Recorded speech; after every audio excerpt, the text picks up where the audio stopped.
No 5. Ah, homeboy. Enda no smoke era cigarette yako kuma nokwadza no cross line. Endo kushena. Aikona ngoti chese chandaita kungotsura enda wakanini. Wakadhakwa wakadzedzereka mani. Wakunyanya kurelaxa ndikukuona iwe. Usadhibheka uchifatso ndombinga yedu panapo. Usakutambisa kuwakudzaka. Spraka. Watanga. But gengaka.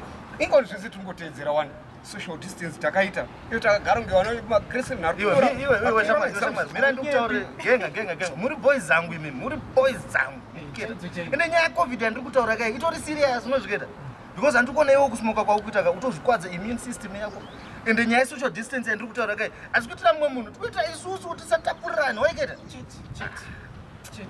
Zvinozunuka ungaiwa kuma. Na man.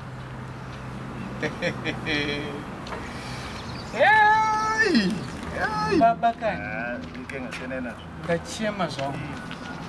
Shit. When a day report.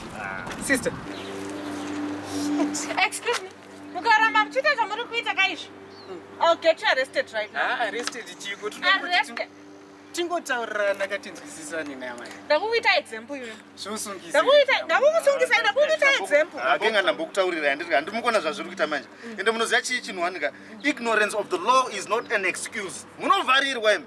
Sister, 49. Sorry, sister. Tell them. Tell them shamari yenyu. 49 sister. Ndakusungisa macho mese. Ndakambosungwa here. Sorry, sister. And let me tell you something. Munasvika ikoko muchita udzwa kuti masungira mosha yechi. Munoziva? Sorry, sister. Sorry. Munoziva? Tatonzwisisana so. Musandiona ndakapfeka kudai samobva mataka kundijaja muri kuzvinza.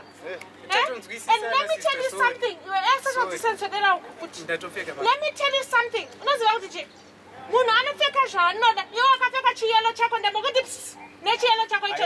It's my right kuti ndipfeke zvandinoda ndipfekere imi muri kunzwa? Ndozvamajaira kuita kumaraine kuno kanditi?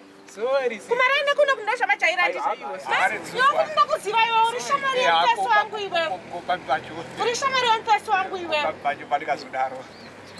Saka unijairira uri kunzwa? Yapera.